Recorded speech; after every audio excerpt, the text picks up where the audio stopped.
तो ये जो सरपंच साहब बता रहे थे, एक अच्छी सरेंडर पॉलिसी है। ये गांव वाले ध्यान से सुनो बाबा।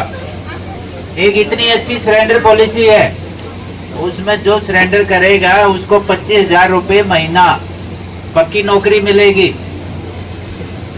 अगर शादी करना चाहेगा तो 50,000 रुपये अलग से मिलेंगे। जमीन खरीदना चाहेगा तो उसका पैसा अलग से मिलेगा। हथियार के साथ सरेंडर करना चाहेगा उसका अलग से मिलेगा।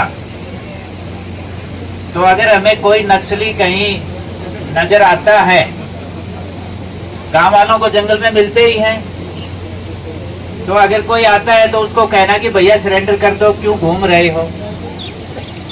उनका जंगल में घूमने का कोई फायदा है? भाई इतनी बड़ी सरकार से लड़ लेंगे वो,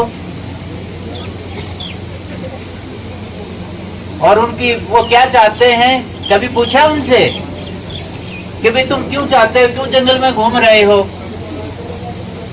कभी पूछना उनसे।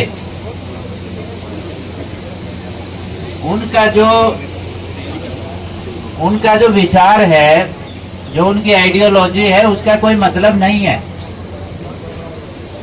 मतलब है इन चीजों का, जैसे सभी अधिकारी आए हैं, कैंप लगाया है, उसी समस्या सोल्व कर देंगे। बता दो, तुम्हारे पट्टे बन रहे हैं, बाकी जितनी भी कल्याणकारी योजना है उनका फायदा मिल रहा है।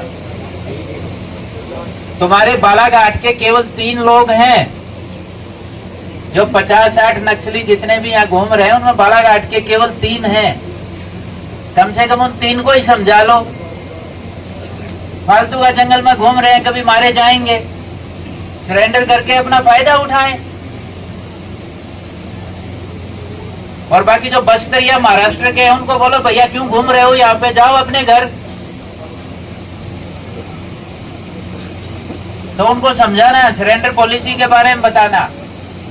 दूसरा, अगर कोई नक्सलियों की मदद करेगा तो कठोर से कठोर कार्रवाई करेंगे, उसमें किसी को कोई शक नहीं होना चाहिए।